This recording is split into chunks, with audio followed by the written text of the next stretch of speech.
Now we are question number 4।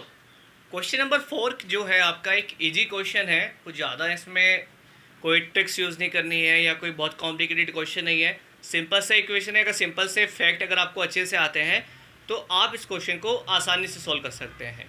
तो आइए इसका पहले क्वेश्चन को अच्छे से समझते हैं, इसके बाद हम इसको सॉल्व करेंगे।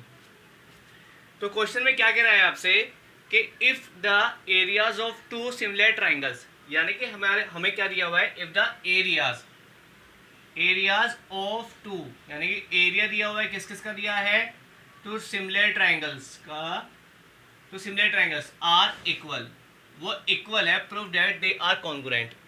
हमें दो सिमिलर ट्राइंगल्स का एरिया इक्वल दिया हुआ है और हमसे कहा जा रहा है कि आपके जो दोनों ट्राइंगल्स हैं वो कॉन्ग्रुएंट है। हमें ये प्रूफ करना है कि दो सिमिलर ट्राइंगल्स हैं जिनका एरिया आपस में इक्वल है और उन दोनों ट्राइंगल्स को हमें कॉन्ग्रुएंट प्रूफ करना है। तो आइए देखते हैं कैसे करते हैं इसको। तो हमारे पास इंफॉर्मेशन क्या है, एक तो देख लीजिए फिगर में, क्वेश्चन के अंदर फिगर भी दी हुई है। तो ट्राइंगल ए बी सी, एक ट्राइंगल है आपका ए बी सी, दूसरा आपका ट्राइंगल है डी ई एफ। ओके, एक आपका ट्राइंगल है ए बी सी, दूसरा आपका ट्राइंगल है डी ई एफ। अब इस दोनों ट्राइंगल्स में क्या दिया हुआ है कि दोनों ट्राइंगल्स ए ई बी सी, यानी कि एक तो दोनों ट्राइंगल सिमिलर है, यानी कि ये सिमिलर है ट्राइंगल डी ई एफ के। पहले इंफॉर्मेशन ये हो गया। इसके साथ साथ कहा जा रहा है कि दोनों ट्राइंगल्स का जो एरिया है वो भी आपस में इक्वल है, यानी कि area of triangle A B C equals to area of triangle D E B, यानी कि इन दोनों ट्राइंगल्स का एरिया भी आपस में इक्वल है। और हमें करना क्या है, हमें दोनों ट्राइंगल्स को कॉन्ग्रुएंट प्रूव करना है। तो to prove triangle A B C is congruent with triangle D E B.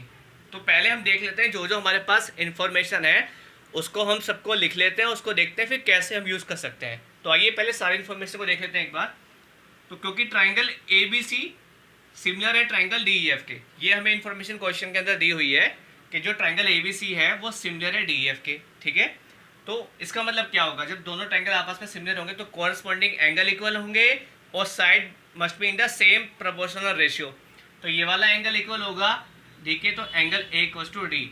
ये वाला जो एंगल इक्वल होगा बी, ये इक्वल होगा एंगल ई के, तो angle B equals to angle E. अब ये जो आपका थर्ड एंगल है ये आपका इक्वल होगा angle C equals to angle F के, तो angle C equals to angle F. क्योंकि दोनों ट्राइंगल सिमिलर हैं तो their corresponding angle will be equal. तो ये हमने एक इन्फॉर्मेशन को नोट कर लिया। इसी तरह से जब दोनों ट्राइंगल सिमिलर हैं तो दोनों ट्राइंगल्स की जो साइड होंगी corresponding sides they must be in same proportion. तो A B upon D E, A B upon D E, फिर इसके बाद आपका B C upon E F, तो बी सी अपॉन आपका ई एफ। थर्ड है आपका A C upon D F, तो ये आपका हो गया A C upon D F, right.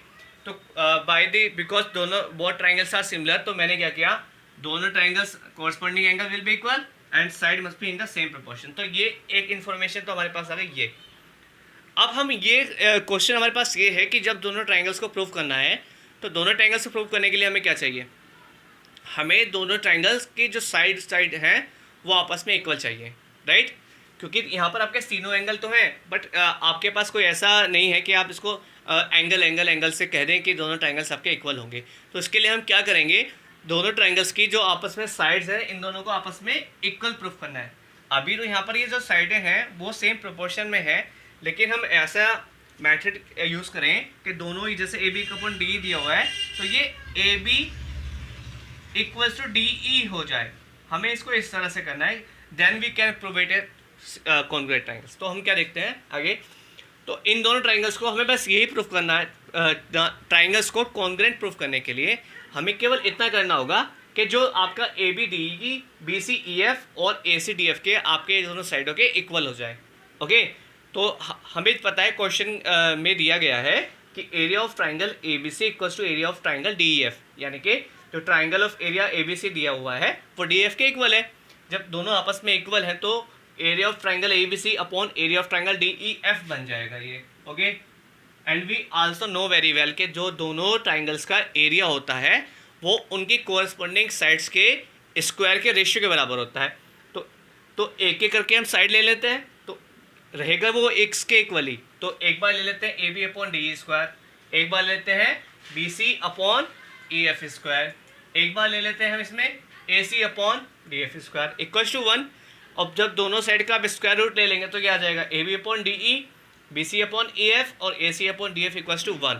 अब एक एक करके इसको 1 के इक्वल कर लेते हैं। एक बार इसे लेंगे तो कितना हो जाएगा, A B equals to D. इसी तरह से जब एक बार लेंगे बी सी और B C upon E F equals to 1 के इक्वल लेंगे तो हो जाएगा आपका B C equals to E F. इसी तरह से जब आप लेंगे A C upon D F equals to 1 तो ये आपका हो जाएगा A C equals to D F. तो what I have corresponding sides are equal। जब corresponding sides are equal है, जब then triangle will be congruent। तो triangle ABC, this triangle will be congruent with triangle DEF। So hence proved।